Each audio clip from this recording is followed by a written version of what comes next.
सभी लोगों को जय हिंद। आज हम जानेंगे कि किस तरीके से हमारा जो भारत है वो 4 भूकंपीय जोन में बांटा गया है। इनमें से zone number 2, zone number 3, zone number 4, zone number 5 ये क्या होते हैं इनके बारे में जानेंगे। और भारत देश में खास तौर पे आप देखेंगे जो एनसीआर के क्षेत्र में है, यहाँ पर निरंतर अभी काफी भूकंप आ रहे हैं। पिछले आप देखेंगे 3 दिनों में 2 बार भूकंप आ चुके हैं। तो यहाँ पर आने की खास वजह क्या है, और यहाँ पर 3 प्रकार की आपको फॉल्ट देखने को मिलेगी। ये फॉल्ट क्या होती है इनको भी हम जरा देखेंगे। फिर आपको यहाँ पर देखना पड़ेगा कि किस तरीके से जब कोई भूकंप उत्पन्न होता है तो वो अपने फोकस से एपिसेंटर की तरफ जाता है, तो किस तरीके से अपनी तीव्रता को बढ़ाते हुए वह अलग अलग पृथ्वी के हिस्सों को कंपित करते हुए जाता है, जिससे अलग अलग परिणाम देखने को मिलते हैं। और आप लोगों ने प्राइमरी वेव्स के बारे में जाना होगा, सेकेंडरी वेव्स और आपके जो लैंड वेव्स होती हैं वो किस तरीके से इम्पैक्ट डालती हैं उनके बारे में देखेंगे। तो खास तौर पर हम यहाँ पर डिस्कस करने वाले हैं कि हमारे भारत में भूकंप आने की जो रफ्तार है, जो दर है, फ्रिक्वेंसी है, वो क्यों बढ़ी हुई है। एक और बात, दूसरी बात, यहाँ पर वैज्ञानिकों ने दावा किया हुआ है कि नेपाल में, इस नेपाल के आप देखेंगे ये जो पश्चिमी क्षेत्र है, नेपाल का जो पश्चिमी क्षेत्र है, यहाँ पर 1533 में भूकंप आया हुआ था। लास्ट टाइम लगभग 8 से 8.5 तीव्रता का जो भूकंप आया हुआ था रेक्टर तीव्रता का, वो 1533 में आया था। और ये भूकंप इतना खतरनाक था कि इससे हमारे दिल्ली का कुतुब मीनार तक क्षतिग्रस्त हो गया था। उस समय का तूफान, मतलब उस समय का आप देखेंगे आपका भूकंप है। उसके बाद इतनी तीव्रता के भूकंप यहाँ पर नहीं आए हुए हैं, इसलिए आप देखेंगे यहाँ पर बहुत सारी जो ऊर्जा है वो नीचे दबी हुई है। तो वैज्ञानिक इस बात के लेकर अभी आशंकित है कि ये ऊर्जा अगर निकलेगी नहीं तो ये आने वाले समय में बहुत बड़ा भूकंप का रूप लेगी। एक बात, साथ में ये भी आशंका जताई जा रही है कि जो पूर्वी क्षेत्र है, आप देखेंगे 2015 में जो भूकंप आया हुआ था वो आपके पूर्वी क्षेत्र में भूकंप आया हुआ था। ठीक है, यहां पर भी आप देखेंगे तो लगभग 1248 के आसपास भी यहां पर बहुत पहले यहां पर बहुत तेज गति से भूकंप आया था, अधिक तीव्रता का भूकंप था। तो आप देखेंगे लगभग यहां पर 500-700 साल हो गए आपके यहाँ पर भूकंप की जो रफ्तार है वो हालांकि यहाँ पर काफी कम हुई है, जितना आना चाहिए उतना कम है। क्यों? क्योंकि यहाँ पर निरंतर प्लेट टेक्टोनिक्स प्रक्रिया चल रही है, और प्लेट टेक्टोनिक्स प्रक्रिया जब चलेगी तो अंदर आप जानते हैं दबाव बढ़ते जाता है और यहाँ पर कोलिजन होता रहता है। तो इस कोलिजन की वजह से एनर्जी क्या होती है, रिलीज होती है। ये एनर्जी का बाहर निकलना बहुत जरूरी है। अगर ये बाहर नहीं निकलती है तो नीचे क्या होती है, वो एनर्जी स्टोर रहती है। ओके, और बाद में चलकर ये बहुत बड़े भूकंप लाने में क्या करती है, मदद करती है।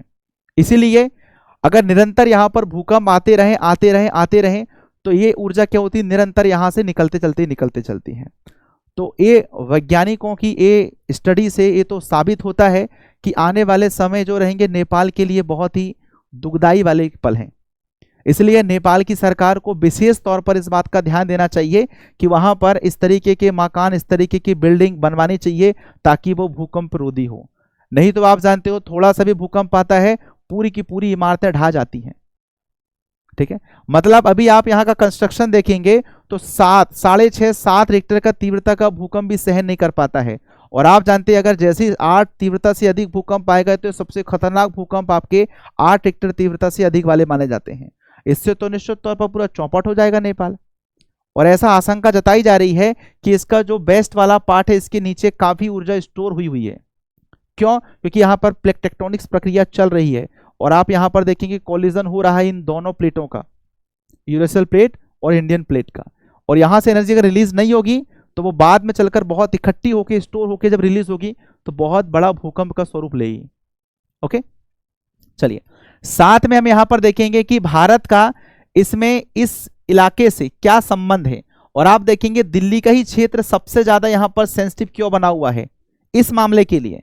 नहीं तो आप जानते हो नॉर्मली अगर आप देखेंगे तो हमारे यहाँ पर जो जोन नंबर 5 है, जोन नंबर 5 में आने वाले जो क्षेत्र आपको देखने को मिलेंगे, ये आपको रेड कलर के जो दिखाई दे रहे हैं, ये जोन नंबर 5 में आने वाले क्षेत्र हैं जहां पर ज्यादा तीव्रता के भूकंप आते हैं। और ज्यादा तीव्रता के भूकंप आने की वजह क्या है, यहाँ पर वजह यह है कि यहाँ पर आप जानते हैं जो प्लेट है, इन प्लेटों का दबाव काफी ज्यादा है। जैसे आप देखेंगे यहाँ पर ये आपकी इंडियन, आपका जो है इंडियन प्लेट है, और इधर नीचे आप देखेंगे तो सुमात्रन प्लेट है। ये इंडिया और सुमात्रन प्लेट के बीच में दबाव होने की वजह से ये ज्यादा क्या होगा, यहाँ पर एक्टिविटी ज्यादा है। यहाँ पर यूरेशियल प्लेट है, यूरेशियल प्लेट और यहाँ पर इंडियन प्लेट तो है, इसके दबाव की वजह से, एक कोलिजन की वजह से ये क्षेत्र काफी एक्टिव है। तो इंडिया का ए वाला आर्क और ए वाला आर्क बहुत ही ज्यादा हाईली एक्टिव है अर्थक्वेक के लिए, क्योंकि यहाँ पर ये प्लेटें आपस में क्या होती है, कोलिजन करती हैं, और जब ये एक दूसरे पर टकराती हैं, एक दूसरे पर दबाव डालती हैं, तो यहाँ एनर्जी रिलीज होती है, और आप जानते हैं यही एनर्जी अर्थक्वेक का रूप लेती है। ओके, तो यहाँ पर आप देखेंगे ये दिल्ली इतना ज्यादा सेंसिटिव क्यों है, उसकी वजह है कि आपको यहाँ पर कुछ फॉल्ट के बारे में समझना पड़ेगा, और फॉल्ट के बारे में समझने के लिए आपको थोड़ा सा ये देखना पड़ेगा क्या होती है फॉल्ट। देखो, आप लोग जानते हैं जैसे जैसे आप पृथ्वी के नीचे जाते हो तो आपको चट्टान का जो आकार है वो बड़ा दिखाई देता है। क्यों? ऊपर की चट्टानें क्या होती हैं, काफी रिजिड होती हैं, सख्त होती हैं, तो वो बार बार ब्रेक होती हैं, बार बार टूटती हैं, इसकी वजह से चट्टानों का आकार काफी छोटा हो गया है। क्यों? क्योंकि ऊपर की जो आप जानते हैं भूपर्पटी की जो रॉक्स हैं वो बहुत ही ज्यादा रिजिड हैं, क्योंकि वो एकदम से ठंडी होकर बनी है, और जो भी चीज अगर एकदम से ठंडी होती है तो आप देखना वो बहुत ज्यादा रिजिड रहती, सख्त रहती है, उस पर थोड़ा सा भी प्रेशर पड़ता है वो टूट जाती है। इसलिए आपने देखा क्रस्ट की जो चट्टानें होती हैं वो बहुत ज्यादा ब्रेक हुई हैं। लेकिन जैसे जैसे आप नीचे जाते हो तो आप देखेंगे यहाँ की चट्टानें क्या है, धीरे धीरे ठंडी हुई हैं। धीरे धीरे ठंडी होने की वजह से आप देखेंगे ये आकार में भी बड़ी हैं और टूटी नहीं है। उसकी वजह, न टूटने की वजह क्या है, ये काफी सॉफ्ट है, और इनमें जब प्रेशर डाला जाता है तो ये केवल अपना बैंड हो जाती हैं, केवल मुड़ जाती हैं, बाकी टूटती नहीं है। इसलिए नीचे आपको विशाल चट्टानों के टुकड़े मिलेंगे, बड़े बड़े टुकड़े मिलेंगे, और इन्हीं विशाल का चट्टानों के टुकड़ों को बोलते हैं प्लेट। आपने प्लेटों के बारे में सुना होगा, Eurasian plate, American plate, North American, South American, इन प्लेटों के नाम आपने सुने होंगे। तो इन्हीं प्लेटों के ऊपर क्या होता है, पूरा की पूरा एक महाद्वीप बैठा रहता है, वो महाद्वीपीय प्लेट कहलाती है। जहां पर ये महासागर स्थित होता है उसके ऊपर वो महासागरीय प्लेटें कहलाती हैं। ओके, अब ये तो होगी सबसे नीचे की प्लेटें। उसके ऊपर भी आप जानते हैं, अब देखो भूपर्पटी में छोटी छोटी चट्टानें, नीचे बहुत बड़ी बड़ी चट्टानें, तो बीच में क्या होंगी, मीडियम लेवल की चट्टानें रहेंगी। वो मीडियम लेवल की चट्टानों में भी क्या होती है, दबाव की वजह से दरार आती है, और दरार होने की वजह से क्या होता है, कई बार वो खिसकती हैं, और जब एक खिसकती हैं तो जहां दरार पड़ती है, वो दरार पड़ती है उसी को बोलते हैं फॉल्ट। तो आप देखेंगे जो हमारी प्लेटें रहती हैं, प्लेट के ऊपर भी जो चट्टानों के टुकड़े होते हैं वो क्या होते हैं, उसमें दरार पड़ जाती है, उन्हें कहा जाता है फॉल्ट। अब देखो फॉल्ट से भूकंप में क्या प्रभाव पड़ता है उसको जरा समझो। ये देखो, मान लीजिए यहां पर क्या होती है, ये चट्टानें, ये जो अपनी बड़ी बड़ी जो प्लेटें हैं वो आपस में टकराती हैं। जब यहाँ पर टकराएंगी तो क्या होगा, यहाँ पर दबाव डालेंगे तो यहाँ पर कोलिजन होने की वजह से एनर्जी पैदा होगी। जब यहाँ पर एनर्जी पैदा होगी तो आप जानते हैं ये एनर्जी क्या होगी, चारों तरफ निकलेगी। ये क्या होगी, ये चारों तरफ निकलेगी, चारों तरफ जाएगी। अब बात आती सबसे पहले कहाँ पहुंचेगी, तो इसके ध्यान रखना परपेंडिकुलर जो सबसे नियरेस्ट इलाका होगा, इसका सबसे नियरेस्ट पॉइंट होगा, सबसे पहले वो पहुंचेगी, और अर्थ में रहने वाले लोगों को सबसे पहले वही फील होगा। तो इसे कहा जाता है आपका एपिसेंटर। क्या बोलते हैं इसको, इसको बोलते हैं एपिसेंटर। तो आप देखेंगे ये होता है आपका फोकस और ये होता है आपका एपिसेंटर।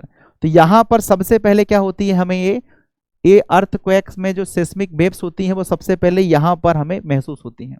ओके, अब आपको पता होना चाहिए कि यहाँ पर ये फॉल्ट का मतलब क्या है। फॉल्ट का मतलब है कि ऊपर हमारी जो ये प्लेट है, ऊपर हमारी जो चट्टान है, सुनना, ये हमारे जो ऊपर जो चट्टाने हैं वो यहाँ से इस तरीके से ब्रेक है।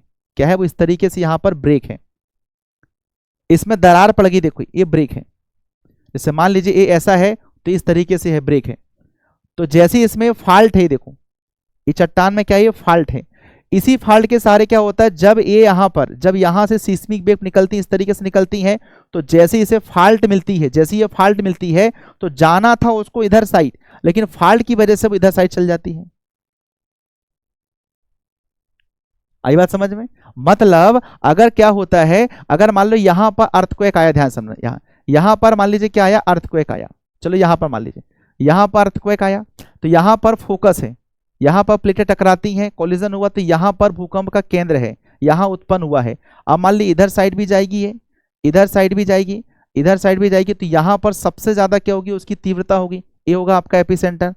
लेकिन आप देखेंगे जब वो इधर साइड जाएगी तो इधर साइड देखो जा रही है वो, लेकिन जैसे ही ये यहाँ पर फॉल्ट में आती है, फॉल्ट मतलब दो विशाल का चट्टानों के बीच में दरार, ये देखो जैसे ही इसमें फॉल्ट में आती है तो फॉल्ट के सहारे क्या होती है, तेजी से ऊपर की तरफ चल जाती है। तो इन्हीं फॉल्ट के वजह से ध्यान रखना यहाँ पर भूकंप की जो इंटेंसिटी है वो बढ़ जाती है, फ्रिक्वेंसी भी बढ़ जाती है, कि जहां पर भूकंप नहीं भी आना चाहिए दूसरी जगह आएगा, उसका प्रभाव यहां पर भी आपको देखने को मिलेगा। और दिल्ली में समस्या यही है, दिल्ली में समस्या यही है। क्यों समस्या है? क्योंकि आप लोग जानते हैं यहां से जब ये सिस्मिक वेव जाएंगी तो उन्हें इधर जाना चाहिए, ठीक भी जाओ, अचानक यहां से चली जाती है इसके सहारे, तो ये समस्या है दिल्ली के साथ में। तो अगर नेपाल में भूकंप आएगा तो दिल्ली ज्यादा हिलती है। अब देखो जरा दिल्ली में क्या प्रॉब्लम है। दिल्ली में समस्या ऐसी है कि यहां पर एक फॉल्ट है इसमें, और यहां पर 3 फॉल्ट माने जाते हैं इसके। क्या होते हैं यहां पर? ये 3 फॉल्ट दिल्ली से होकर गुजरते हैं। और मैंने आपको बताया फॉल्ट का मतलब क्या है, कि हमारे ऊपर के जो धरातली हिस्से हैं उनमें भी क्या होता है, दरार पड़ जाती है, राइट। और इसी दरार के सहारे क्या होती है, सिस्मिक वेव चली जाती है, ठीक है, हिलती है पूरे। तो आप यहां पर देखेंगे ये जो दिल्ली का क्षेत्र है, ये जो दिल्ली का यहां पर आप देखेंगे जो क्षेत्र मिलेगा आपको, एक मिनट, क्या हो गया, एक मिनट, पता नहीं क्या होगा। तो अब दिल्ली का जो क्षेत्र है उसमें आप देखोगे तो 3 फॉल्ट दिल्ली से गुजरती हैं। सोचिए दिल्ली वाले क्षेत्र से 3 फॉल्ट गुजरते हैं, और अब कहीं भी भूकंप आएंगे वो जैसे फॉल्ट के संपर्क में आते हैं तो सीधे वो एनसीआर ही आते हैं, समझ रहे हो। मतलब कहीं से भी अगर सिस्मिक वेव निकल रही हैं और वो फॉल्ट इतनी लंबी लंबी है, जैसे आप देखो मथुरा फॉल्ट है, तो उधर मथुरा से लेकर दिल्ली, अगर मथुरा में अगर कहीं सिस्मिक वेव गुजर रही है तो वो एनसीआर आते हुए जाएगी। अगर आप जानते हैं सोहन बेल्ट होती है, तो आप जानते हैं जो आपका जो पाकिस्तान अधिकृत कश्मीर जो पंजाब है और कश्मीर वाला क्षेत्र है, उधर से जो अगर आए कोई भी, अगर मान लो सिस्मिक वेव आ रही है तो वो उस फॉल्ट के सहारे दिल्ली में आ जाएगी, समझ रहे आप। उसी तरीके से जो मुरादाबाद वाला क्षेत्र, मुरादाबाद दिल्ली वाला फॉल्ट है, तो वहां से भी अगर कोई सिस्मिक वेव निकलती है तो उसके सहारे दिल्ली आ जाएगी। मतलब आप ये समझो कि कहीं से भी अगर मान लीजिए आसपास अगर कोई अर्थक्वेक आता है और वहां से सिस्मिक वेव गुजर रही है तो इसी फॉल्ट के सहारे क्या होती है, वो एंटर कर जाती है यहाँ पर। इसीलिए दिल्ली में आपको क्या होगा, ज्यादा से ज्यादा भूकंप आपको देखने को मिलते हैं, ठीक है। दिल्ली में भूकंप आने की वजह यह है ज्यादा कि आसपास कहीं भी अगर भूकंप आएंगे तो ये चूंकि यहाँ पर 3 फॉल्ट गुजरती है, इन्हीं 3 फॉल्ट के बेस पर क्या होते हैं, भूकंप आने की जो इंटेंसिटी है, तीव्रता है, वो काफी ज्यादा है, ठीक है। तो उम्मीद करता हूं आपको ये बात समझ में आ गई होगी। चलिए, और अभी आप जानते हो हमारी दिल्ली जो है निरंतर क्या हो रही है, यहां पर हिल रही है ना। नेपाल में भूकंप आया तो दिल्ली क्या हो रही है, यहां पर हिल रही है ना। उसकी वजह यही है। और दिल्ली में खास तौर पे सरकार को इस बात का ध्यान देना चाहिए कि वहां पर जो भी जर्जर बिल्डिंग होंगी, जहां पर अगर 6-7 तीव्रता का भूकंप अच्छे तरीके से आने पर अगर मान लीजिए क्या होता है कि बिल्डिंग गिरने के चांसेस हैं, तो उन बिल्डिंगों को खाली करा के उनका फिर से मरम्मत कराना चाहिए, नहीं तो ऐसे आने वाले दिनों में ऐसी हानि हो सकती है, ठीक है। तो उम्मीद करता हूँ आपको बात समझ में आ गई है। वैसे हो तो गया लगभग, कि ऐसा तो नहीं है कि फिर से चीज़ों को कवर करना पड़े, क्योंकि मैंने आपको पढ़ा दिया हूँ जो इसमें पढ़ाना था मुझे, मेन पॉइंट आपका, ठीक है। तो 3 फॉल्ट आपको ध्यान रखना है, दिल्ली से 3 फॉल्ट गुजरती है, दिल्ली मुरादाबाद फॉल्ट, और दूसरी फॉल्ट यहाँ पर मिलेगी आपको मथुरा फॉल्ट, और तीसरी मिलेगी आपको यहाँ पर सोहन फॉल्ट या सोहन घाटी फॉल्ट। ये 3 फॉल्ट जो है यहाँ दरार एक प्रकार से मान लीजिए वो दिल्ली एनसीआर से गुजरती है, तो कहीं भी अगर भूकंप आएगा तो इस फॉल्ट के सहारे यहाँ भी आ जाता है, ठीक है। चलिए।